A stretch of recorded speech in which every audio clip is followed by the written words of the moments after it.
Another beautiful, lovely Sunday right here in the US with myself and I, DJ Mac. I'm here again to talk about Ghana, and I know you guys have been waiting for today. I am pumped up to discuss issues in Ghana. Now, today, the show is going to be straight. I'm going to talk about journalists, journalists in the media in Ghana, as myself, right? I'm going to talk about my friends in the media. Today is only going to be about them because the media is what is sinking Ghana today. Believe it or not, the media is actually sinking Ghana. Ghana is sinking because of the media. And I'm going to explain why I'm saying that because, if you don't know, let me tell you, the media actually plays an important role in Ghana development, being in the political issues, social issues, economical issues. The journalists in Ghana, they play a crucial role. But today, what do we see? This media is corrupted up to the bones. Do you understand what I mean? The media today is corrupted up to the bone.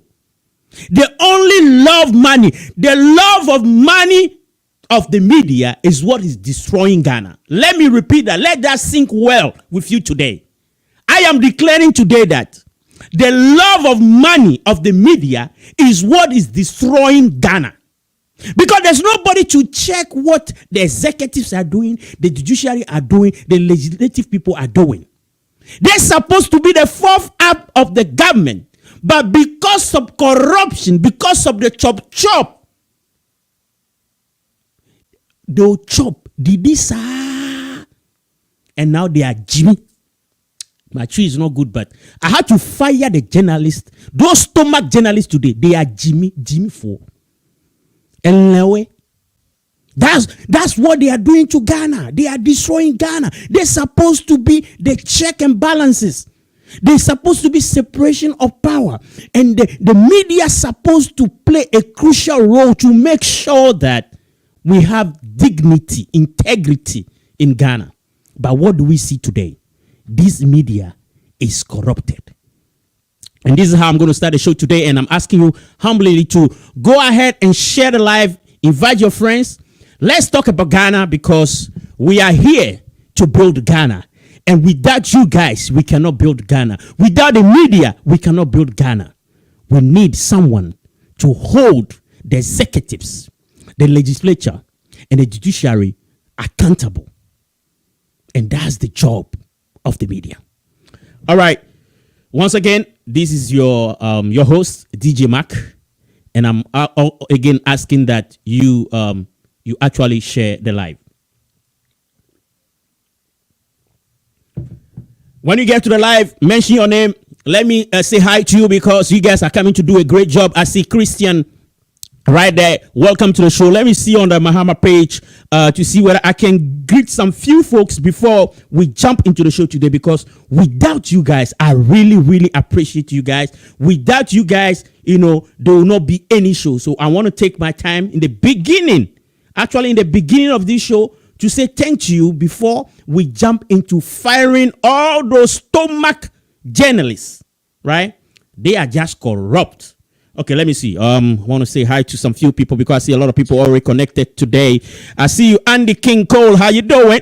I see Mr. Cote Bernard. How you doing? I see Decoration. How you doing? Greeting to you all. Rafiatu Suleimana. You are welcome. Yeah, you love my title today. Yes, all these stomach journalists, we're going to fire them today. Janet Akoli, you welcome to the show. I love you guys. Because of you, I'm able to do this show today. I see Kwasi Emmanuel. Welcome to the show. Welcome. I see Zazie Krista. You welcome to the show. You're watching all the way from UK. Yeah, UK in the building. You welcome to the show. If you want me to mention your name before the start of the show, please drop your name. Let me mention your name and welcome you. I see Sika Sule Traore. You welcome to the show. Asana Fuseni, welcome to the show. The number one show right now, every Sunday on Kiss FM. Myself and I, DJ Mac. All right, let's go back to the show. So as I was saying, in every country, we have the three important arms of the government, right? We have three important arms of the government. The first one being the executive branch. So in Ghana, we have the executives, right? We have our president with all his appointees. Their job is to do what? To pass policy, to appoint people. So the president or the government, the executives have the role, have the power to appoint MDCs, to appoint ministers, to appoint directors like director of health, security. They have the power to appoint. Now, be mindful when this government came to power, right? We had about, in 2016, we had about, if I'm not mistaken, we have about 10 Supreme Court judges, right? Justices. We have 10 Supreme Court justices, right? But today we have 16. They came to appoint more. They came to appoint about 7. So they have the power to appoint, to disappoint. They have the power. So somebody need to check them. So that's why we have those three arms of government to do check and balances. So we have separation of power, right? So if you also take, let's say, when we move to the executives and then we go to the legislatives, right? The parliamentarian. When we go there, they have the power, right? The parliamentarians, they have the power to approve or disapprove agreement. They have the power to also approve laws and agreement. So imagine for a second, if the Parliament of Ghana is corrupt, they take bribe. That means they will be approving agreements or laws that will not favor the population. You get what I mean? So we need to have check and balances to make sure that whatever they are approving as a law or agreement, is something that will benefit the population, right? And then you have the third arm of government, the judiciaries, right? So we talk about the judiciary. So their job is very crucial because they can actually take the fundamental rights of people in Ghana. They can actually, take the freedom of people. So fundamental human rights, freedom of people, they can actually take it because they can sentence you to 20 years, 30 years of prison. That means they are taking your freedom away for you. So we have to make sure that we have check and balances. You see the list of all the Supreme Court justices that we have, right? When you look at this list, like, it's a long list that we have here. But before 2016, this list was shorter. We didn't have all those Supreme Court justices. So when the executives, the NPP government came in, you see, they appointed more. So you see, the power is there. The executives have the power to appoint, right? The legislative have the power to pass laws and agreement, right? The judiciary have the power to take people's fundamental human rights and freedom. So we need a fourth force, which is the media, to make sure that, right, the right thing is done. But this media today, what do we see? All these stomach politicians, they are just interested in what they can get from these politicians. It's so sad that what they're supposed to do, they are not doing it. The media is not doing the bid of the people. But now, they are involved in the nyafu-nyafuism. They are involved for working. They are ready to work for the highest bidder, which is obviously the government, because the government, they have the money. Whoever has the money, they are ready to work for that person, regardless of the interest of the nation. Gone are those days when we have journalists with integrity. Kwesi Pratt, back in 2000, when we're talking back in 2000, we have people like Kwesi Pratt, Kweku Baku. Those are the people with integrity in the media industry. Back in our days, when we were doing journalism, I remember days in Radio Savannah. We were doing the media work with integrity. No amount of money has influenced our sense of judgment, because our integrity was very important to us. But today, all those journalists, we're going to be talking about Evans Mensah, Paul Adam Autry, Omar Henny, all those journalists that portray themselves on TV, on radio, are saints, but they are evil because they are actually digging a big graves for Ghana population. They are seizing the downfall, or they are seeking the downfall of Ghanaians. They are not doing the right thing. They are not. They are not seeking the interest of the population. Once again, gone are those days where journalists were really true journalists. They went to the job as a journalist to actually help the nation.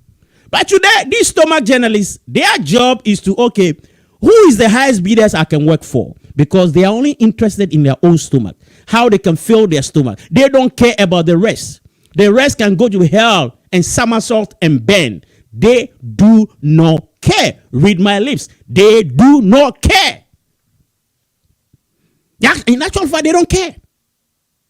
And I hope by now, if you didn't hear it, there's this story that is talking about one of the renowned journalists, right? This renowned journalist in Joy FM, right? Evans Mensah. Apparently, Evans Mensah had a consulting company that does PR work, public relation work, and he has been paid by Eka Energy $500,000 for PR work. And obviously, the PR work that he's supposed to do is to convince the Ghana government to enter in a deal with the Eka Energy. And apparently, that deal will not favor Ghana.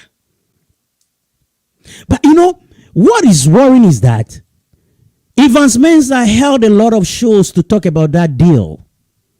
But he did not see it fit that there is a conflict of interest, because you cannot be an independent journalist, or independent meaning that you don't belong to any party, and at the same time you are discussing issues where you are the PR for that company.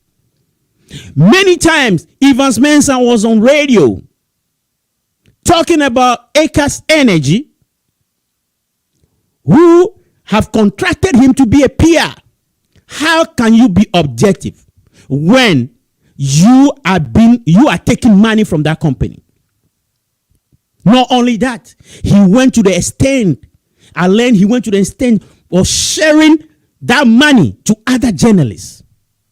That's why when this issue came out, when the Herald newspaper published this issue, that he took $500,000, we don't hear it in the media. That's why you are surprised that I'm saying that today. You didn't hear of it because the media have suppressed that story, because they have taken some money, because they are corrupted. They had some of the money. They had some of the dough, because it's a business for them to go to the highest bidder. Why would they spoil their business where they are getting some dollars from it? I'm not talking about cities. They are getting dollars. They don't care about the rest. So when you see these journalists in Ghana living flashing life, you ask yourself, how much do they pay them? And they are driving all those flashy cars. They have big houses. And you ask yourself, how much are they paying Evans Mensah at Joy FM? How much? How much are they paying him? And he's living big. That is the issue, because these journalists are actually corrupt.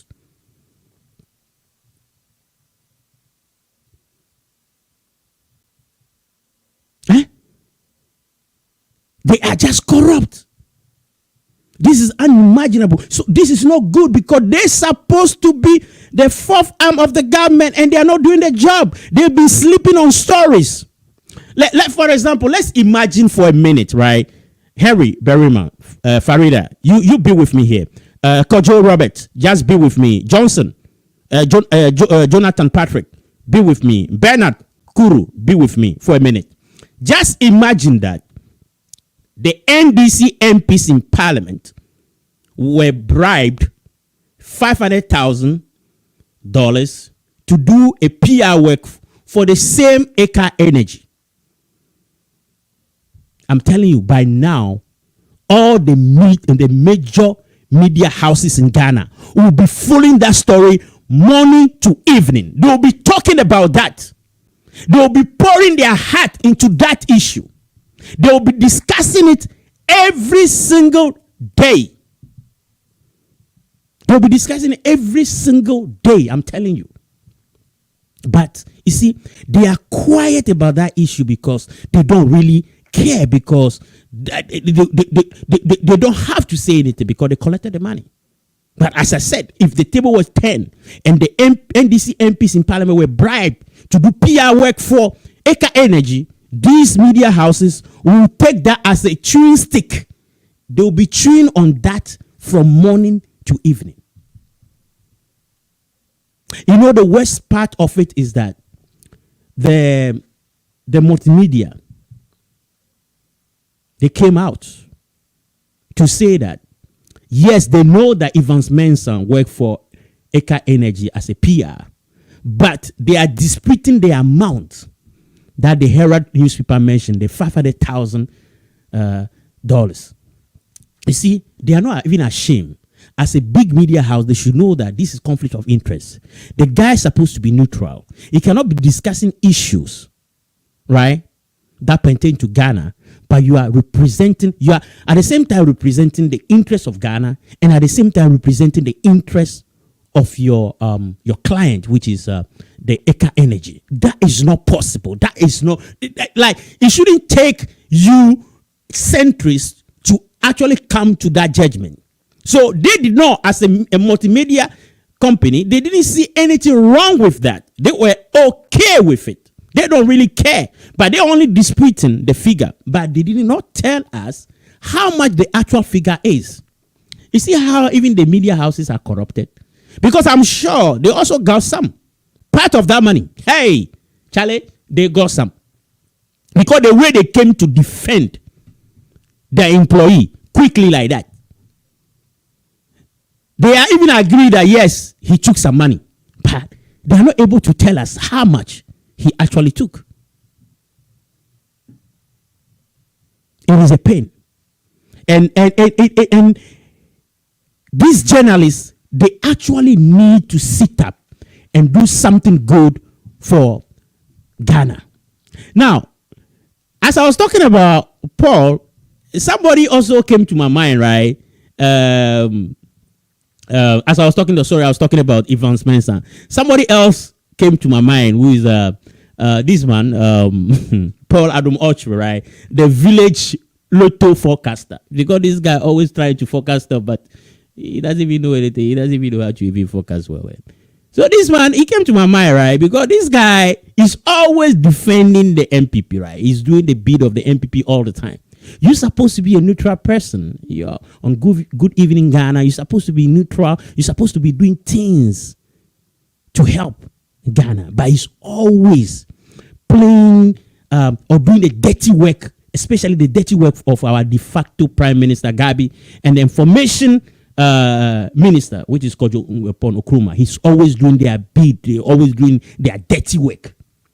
You know, but I saw a video last time that actually exposed him.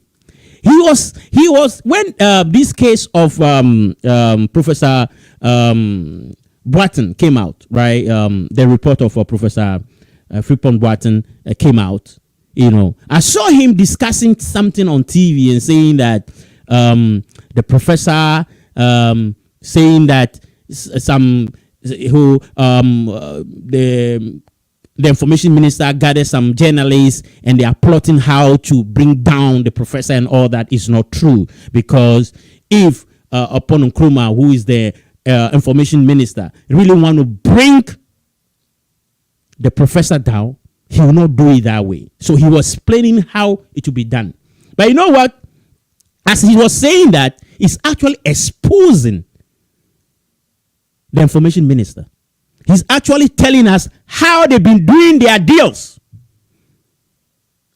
So this was a statement that Kojo Oppong Nkrumah, Saturday, the 8th of February 2020, Mr. Kojo Oppong Nkrumah, the Minister for Information, assembled a group of journalists from both NDC MPP affiliated media house on the Forest Hotel in Dodowa to discuss a strategy to bring Mr. Kwabena Frimpong Boateng down whilst they were there, a journalist from among the group called a friend of mine, also a journalist, and informed him about the plot that was being hatched. So for him, he was saying that this is wrong, that there's no way his friend that he's been doing dirty work for will actually gather all the journalists and talk about how to bring Professor Frimpong Boateng down. And he went ahead to explain actually what Kojo Oppong Nkrumah will do. And I was like, see, wow, see, today, you have exposed yourself. They say every day for the thief, one day for the owner. This is what happened though. So he thought that he's trying to fool us Ghanaians, but in actual fact, he have just exposed the way they be doing the Kululus to rig Ghana. You see, I'll play the video for you. It's going to be like, I'm just saying it, but you watch it for yourself. Let's watch.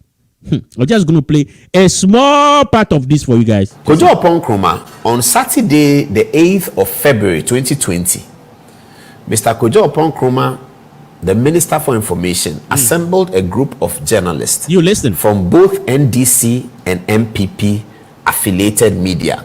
Please, viewers, let's remember what he's saying. He says Kojo Oppong Nkrumah assembled people from NDC and MPP media. Information Minister assembled NDC and MPP media. You listen very well.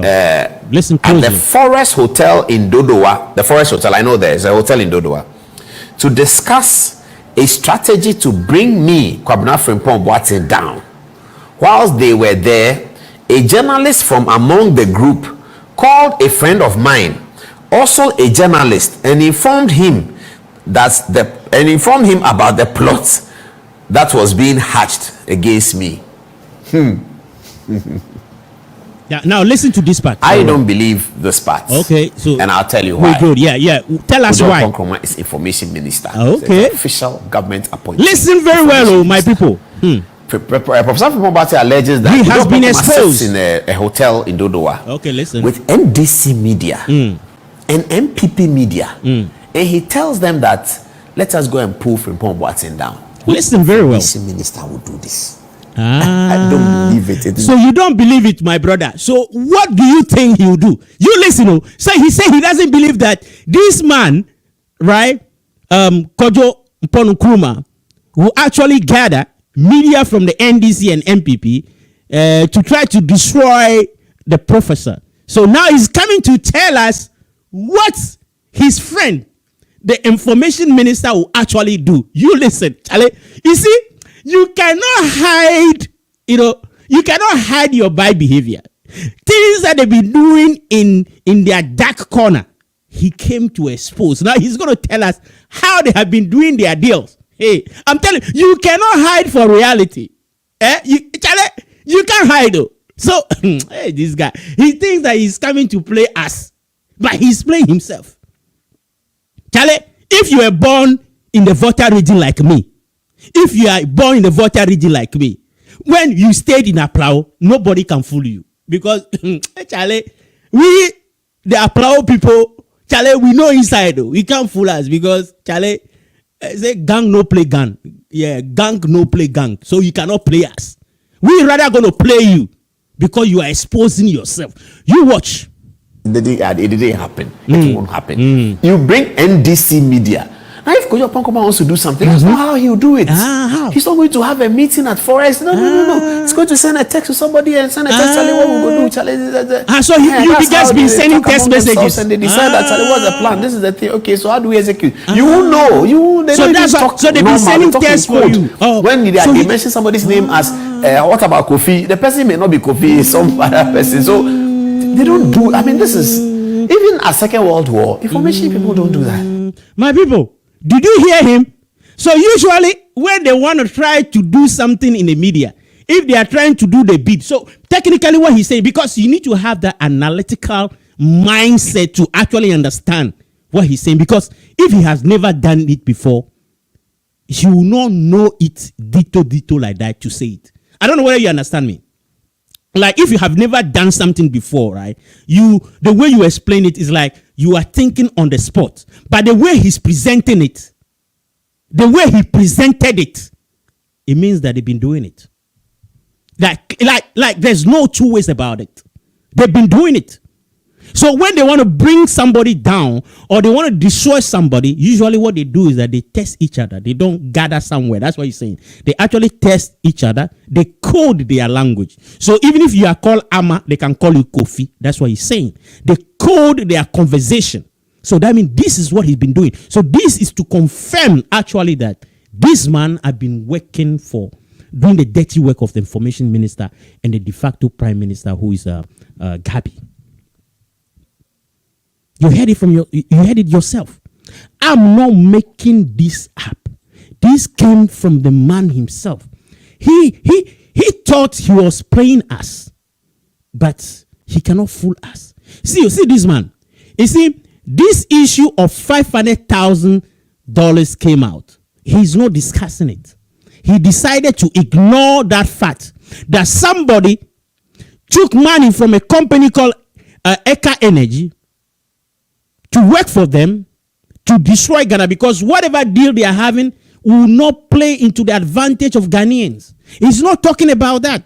But let me remind you, if this issue were to be about maybe NDC, let's say it was about Asiedu Nketia, you see how we'll jump in that issue. Or if the issue has to do with Togbe Apede, you see how we'll jump in the issue. This man will always attack Togbe Apede. Will always attack NDC, but will not do the right thing. When we are talking about Ghana, the interest of Ghana, somebody coming to Ghana to have a deal, and the deal they are having is not favoring Ghana, but a journalist took about $500,000 and be sharing among other journalists. You will not talk about that. The question is, the big question I'm asking myself is, why is it that Paul Odom Ochwe is not talking about this? Did he take some of the money? Yeah, you guess it right, like me. Yeah, you are on point, my brother. You are on point, my sister. Because if this guy is not saying anything about this, it means that Sika ko bottom. That's what people say. The Sika went to the bottom, right? Yeah, he went to the pocket. That's why he's quiet about it. He's quiet about it. He can't say anything. But if this have to do with Togbe Apede or Asiedu Nketia, he will quickly say something.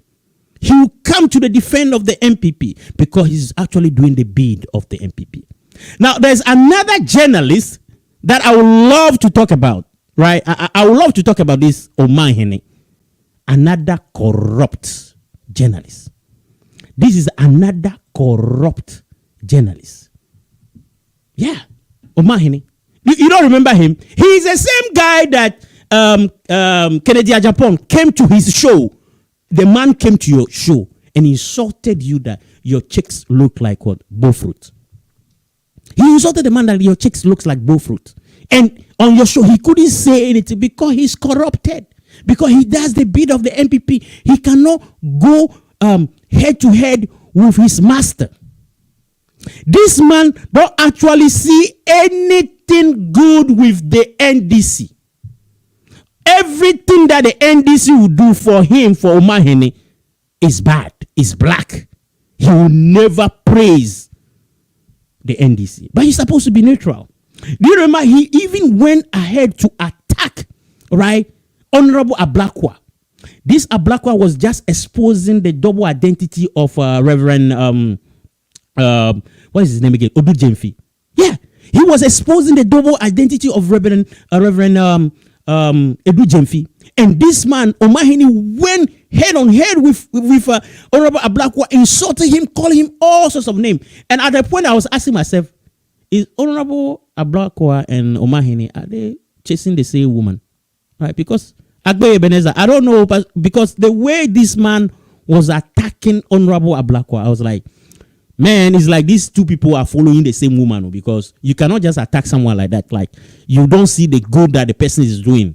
They are saying that somebody is running double identity, is duping the country of Ghana, and they are exposing him, but you are attacking the person that is exposing the bad person, the evil person. You ask yourself, why is he doing that? In the same way, there was this story about John Mahama giving 40 cities to support delegates, like to give them, he gave them 40 cities as transportation money so that they can come to the primaries. was a support of 40 cities. Let me mention that very well. 40 cities to support delegates to transport themselves to come to the primary so that they can vote. This man sat on radio, Omahini. I'm talking about Mahini. Omahini sat on radio and saying that John Mahama, JM, was trying to buy votes. That what he was doing was illegal. And I was here asking myself, you and I know that JM was already selected, right, as the presidential candidate for the NDC. Going to vote at the primaries was just like, how do I put it? I'm just looking for the word. Was just to fulfill the protocol, or, it was formalities. It was just a formality. It was, everybody knows, because the man won by 99%. So do you think that he can actually buy vote for 40 cities? The man won by 99%. So in actual fact, he doesn't even need to give that money out, but because he's a kind person, he knows the difficulties in this country, where in this country, 14 cities is the minimum wage. So you are asking someone that is earning minimum wage, 14 cities a day, to come to the primaries to vote for you. And the best you can do, right, is to give them transportation. Or so that's how it is. So it was just money to help the folks, because JM already know that he won already. But the man is so kind. He is so kind that he said, you know what? Let me help you guys to transport yourself to come and vote. But Omahini sat on radio, destroyed the man completely, saying that it was illegal for him to give that 40 cities, that the man was buying votes. This man bad. But the same thing, let me tell you something. We all heard that the vice president, Dr. Bawumia, went to buy 100 branded pickup for the internal election of the MPP. He wants to be elected as a flag bearer, the presidential flag bearer of the MPP. This man used huge sum of money, like those pickup that he went to buy. At least one of them will cost about $50,000. So multiply that by 100. That's $5 million.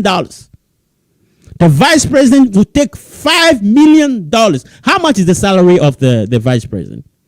And the vice president was able to use $5 million to go and buy pickup for his campaign, internal campaign. Not even like, it's not a national presidential. We are just talking about internal MPP presidential campaign, flag bearer of the MPP. And this guy went to spend $5 million. Nobody is talking about that. The major news outlet, the media is not talking about it. They are quiet. Why? They are not talking about it because they are stomach journalists. Now you are getting it, right? Stephen Asante, now you are getting it. Like, now you understand. The reason why they are not saying anything, because they are corrupt journalists. They are stomach journalists, because they are paymaster. They cannot denounce or have bad publicity about their paymaster. That's what they are doing. So they didn't have the courage to talk about 100 pickup bought by the vice president. But you remember in 2016 that story about the Ford expedition car that was given to John Mahama? Remember that? Where in 2016, all these major news houses, they were like, the media was making a noise about it.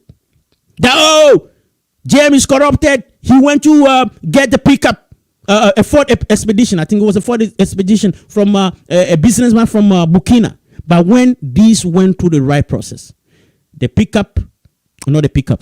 Ford expedition that was given to John Mahama actually went to the right channel. It went to the embassy of Ghana in Burkina, and the car was actually added to the pool of cars at the presidency, like the presidential pools of car. It was actually added to that pool. And I'm here asking myself, if somebody was corrupted or somebody want to take a bribe, do they do it publicly? You see, that's how I say sometimes some of the journalists in Ghana, they are so fake. They don't even think. Even if you want to attack someone, you have to look at all the facts and see which angle you can use. So if this man actually wanted to take bribe, would he make, like, just add the car to the presidential pool? Would they ask the businessman to take the car through the right channel, through the embassies, have all the paperwork? That's common sense, but that common sense is not common with all the journalists, like with some of the journalists in Ghana. The common sense that we had back in 2000, like Kwesi Pratt, Kwesi Pratt and co, we don't have that common sense with the journalists of today because they are only interested in what they can do to fill their stomach. They are just stomach journalists. And, sometimes I say, I blame the NDC for all this. I want somebody to ask me why. Please ask me. All this, I blame the NDC for it. Somebody should ask me why do I say I blame the NDC for all that. I want to see people. I have a lot of people that are watching. I'm saying that I blame the NDC for all this. I want somebody to ask me why. Ask me why I say I blame the NDC for all this. Can someone ask me why? Yeah, Rafiatu, the reason why I blame the NDC is that the NDC is too quiet. Like they use the NDC as a punching bag. The NDC, when the MPP doing all this, they are just quiet and looking and say, "Oh, Famanyame is gonna be okay." The NDC, they are a party that is so quiet. And let me tell the NDC, you cannot win 2024 with this kind of behavior. Famanyame, God go do amu. Because as for the MPP, it's not about God go do am. They have paid all the media houses to do their bid. So you have to be clever. You have to be aggressive. You have to be responding. You have to engage in the war, like the word battles. If they come, respond to them. You have to respond to them. So don't take things for granted. It's shocking that the media houses, they are quiet. I think it was last Sunday, our president had addressed the nation, right? And he talked about the 1% COVID tax. And I'm here asking myself, COVID have passed long time ago, but we are still talking about 1% tax of COVID. And the media houses don't see it to be a story to follow. They don't see it, Paul, they don't see it to be a story to make the waves, right? They don't see it something they can discuss because this is from their paymaster. You see the double standard? You see what they do? When the issue has to do with MPP, they are not ready to talk about it. This government, they say government told us that we have to choose between IMF and EAV. Today we have IMF. They just gave us some money, about $600 million out of the $3 billion already. We still have e-levy. We have both, but we are not talking about that.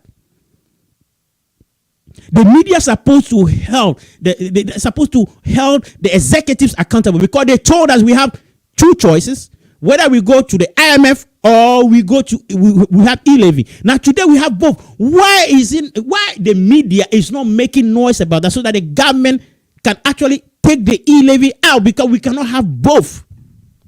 But the media is silent about it because they are corrupt. All these stomach politicians, journalists, sorry, they are not ready to disobey their paymaster.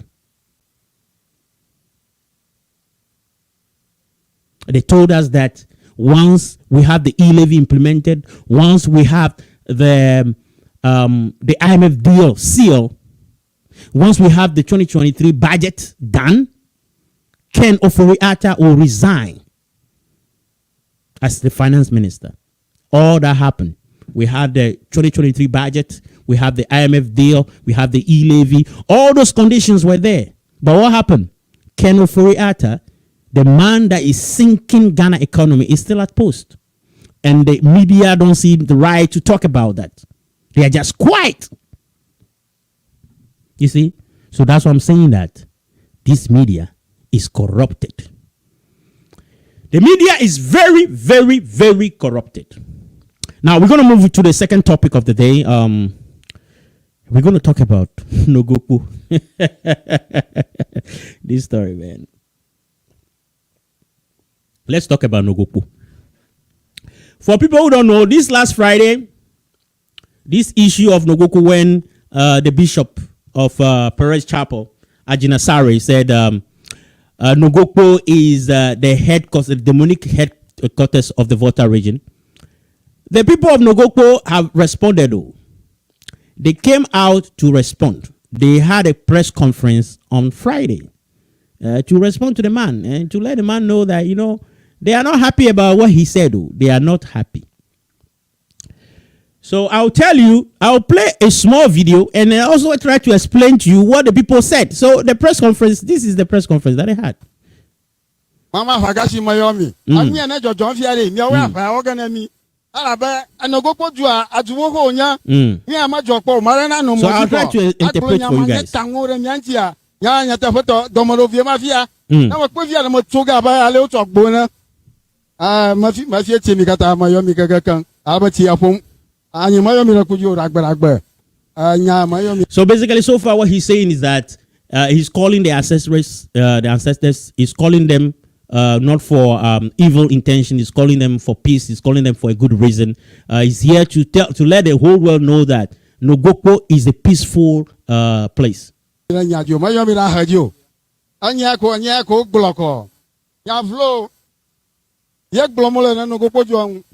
are saying bad things about Nogoko.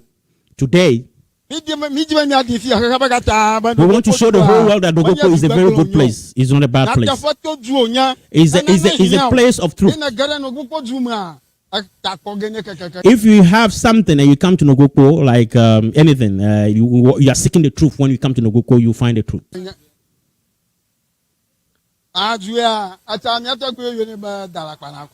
He said before this place was called Dalakpanaku. Do you understand Dalakpanaku? Charlie, do you understand Dalakpanaku? Hey, that means that if you lie, you die. That was the name of Nogoko before. Dalakpanaku. And now is what? Now what Dalakpako?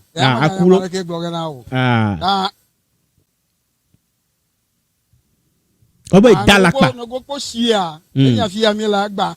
Ta ti afo mi la nya. Mi mo fo ndo kuju, mi mo fo ndo doji, mi mo fo ndo nyajo. Rakbe. Ijiba ya afo kama kadana nya ba agba nya. Nogoko me du fo nyolo. Coming gruma afio va. So yeah, basically that's what he's saying. So he was saying that if I want to do a summary again, he's saying that right now the libation that they are pouring for peace. They want the whole world to know about Nogoko, that Nogoko is not a bad place. You see?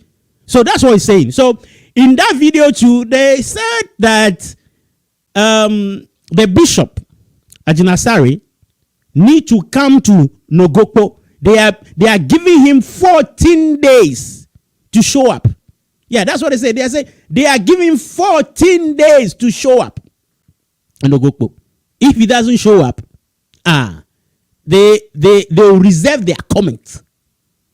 I actually sent my staff to Nogoko yesterday to go and find out what will happen if the bishop didn't show up at Nogoko. But they said they declined to say anything about this story until the 14 days has passed. Now, this is what I want to say. You know, the rainy seasons are coming in Ghana. I'm not going to say too much. All that I'm saying is that the rainy seasons are coming. This man has 14 days to come. The rainy seasons are coming very soon in Ghana. Very, very soon. The rainy seasons are coming. That's all that I can say. The man has been given 14 days. Now, what is so pathetic about all this is that I've seen a post on Ghana Web, right? I've seen a post on Ghana Web where the church is organizing a 1 week long of fasting and prayer. And I'm here asking myself, one question I was asking myself is that, why is the church having a week long, fasting and prayers? Do you know why? So if you are very powerful, you say you are very powerful, that you can chase demons, like you can chase evil people. Why are you having a long week of fasting? Why? Do you get it? Moses, why are you having fasting? Because if those people are nobody, if those people you say they are demonic, and you have all the power, why are you fasting? And then Bishop Ajinasari himself is not in the country anymore. He went outside. He's not in the country, but people at the church are praying. I don't even know what they are praying over. These people said 14 days, just come and talk to us. You have 14 days, and now you have started praying. It's only, this happened on Friday, so after 2 days, you start praying. Why? Why? Why are you praying? Hey, they only say 14 days, come, let's talk. You have 14 days, come, let's talk. It have been only 2 days. You started praying already, fasting and all that. The people didn't say any long thing. They say 14 days, come. Within 14 days, come. But I'm also telling you that the rainy season are also coming. That's it. I even learned that the church of our bishop have actually started in Denu. I'm here to confirm the story. You came to the Volta region to do a crusade, and now you are insulting the Voltarian. But that's where you have actually started your church. This Perez church. Your first branch was in Denu. You are married to an Ewe woman from Keta.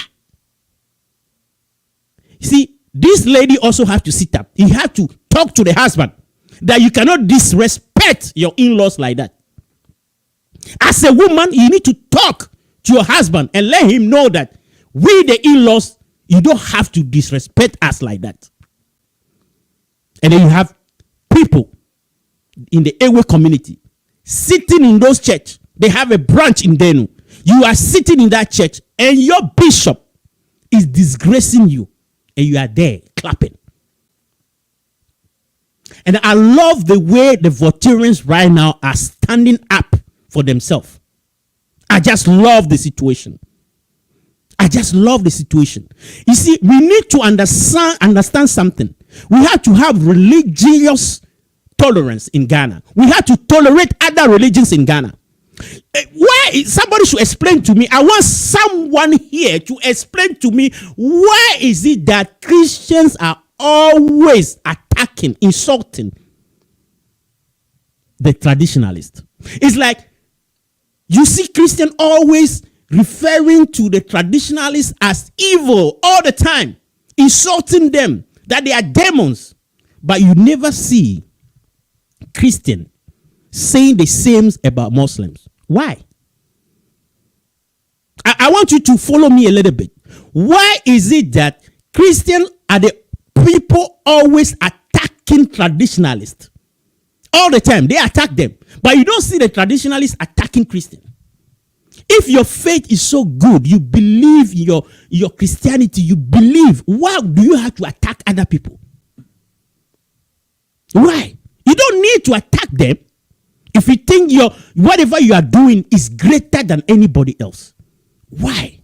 Because you don't see traditionalists attacking Christians, but Christians are always attacking traditionalists. That's pathetic for me.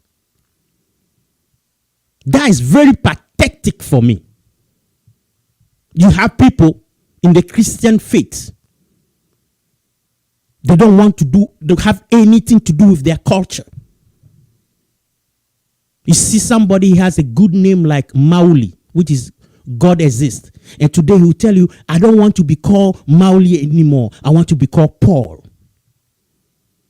We have the religion have corrupted our mind to the extent that we are rejecting our own culture. You accepted a name from another place as your name. You are rejecting your name as Abna, Mauli, Mokpokpo, and say they should call you Mary. They should call you Paul. They should call you Luke. It is a shame. For me, when I see all this, I ask myself, what have we done to ourselves? Because before you accept somebody's religion, understand your culture. Understand the religions of your ancestors before. People don't even try to understand their culture, to understand their ancestors' belief, but they are ready to accept somebody else's belief. Somebody said, "Oh, pouring of libation is devilish, is demonic." What do you understand by pouring of libation? So it's okay for someone to start calling the names of people you don't know, like I'm calling on Angel Gabriel to help me, I'm calling on Mary to help me, I'm calling on John to help me.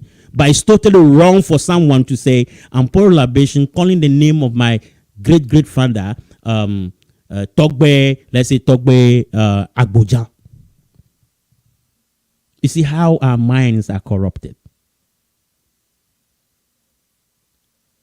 I'm going to end the show here. I don't want to dwell on this issue too much, but there's something else I've seen, and I was like, we the Christian, we have accepted Christianity so much, and I was looking at this today. When you go to Israel, 73% are Jewish. You have 18% of Muslim. Only 1.9% are Christian. The place that brought us Christianity, those are the percentage, 1.9%. And I'm here asking myself, why Africans, especially Ghanaians, they took Christianity to the next level? Like, you think Christianity have actually originated from Ghana. But the headquarters of Christianity only have 1.9% of Christian. This is food for thought. This is food for thought. You see, when you are born, you have to born yourself again. You have to start understanding life. There's one thing in the Bible that I always ask myself, Solomon. They say Solomon had about 700 wives, right? Yeah, if I'm right. They say 700 wives, 300 concubines. But he only had 4 kids. Che. Man, there are things that you have to ask yourself. All right, my people, I think we have done enough today. And I'm hoping to see you guys next week for another wonderful show. This has been your number one journalist here from the US. But before I go, I'm going to quickly give one shout out again, read like a couple of messages, and then we call it a day.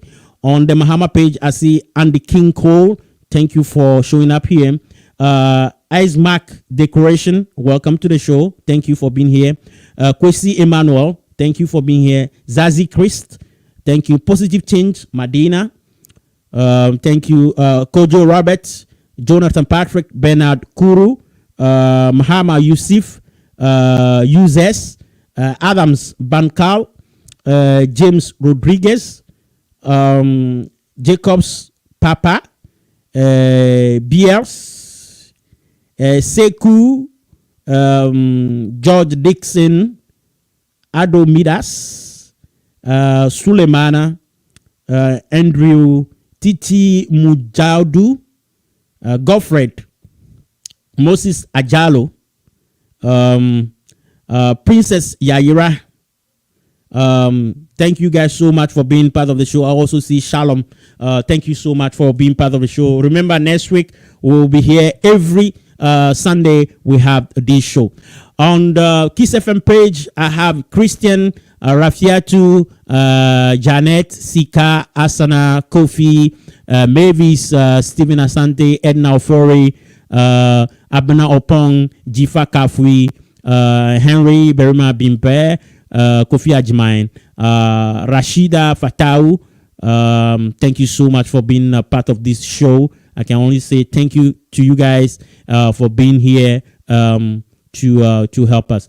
Kofi Ajiman, your message here: journalists want to hold people accountable. What is their 10? They want to shift goal post. Okay, I'll read one more and then we call it a day. Abuna here, the same way Kuku Baku deny going Gala anti-Professor Boateng stinging report exposed him. They will always write disclaimer distancing themselves until an independent body reveal their dirty secret. Keep on denying your day will come. All right. Let's see.